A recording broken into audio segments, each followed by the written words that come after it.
Okay, kasama rin natin si Aaron ng Jose Abad Santos. Kasama rin siya siyempre sa mga binagyo na Boy Scout dito sa Fort Santiago. Good morning, good morning, good morning! Good morning, Sir Nixon! Ayan, galing ng scouting spirit. Kaya pa ba? Kaya pa, sir! Okay, kanina habang nagtutur kayo sa Fort Santiago, biglang bumuhos ang sobrang lakas ng ulan. Ano masasabi mo doon? Kahit anong dumating na lamidad, tuloy-tuloy lang tayo scouting para ma-enjoy natin ang lahat ng activity and more merit badge sa atin.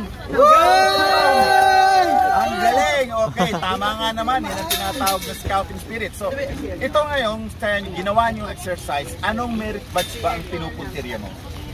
Actually, sir, ano muna, sir, physical fitness muna, basic merit badge, sir. Basic merit badge.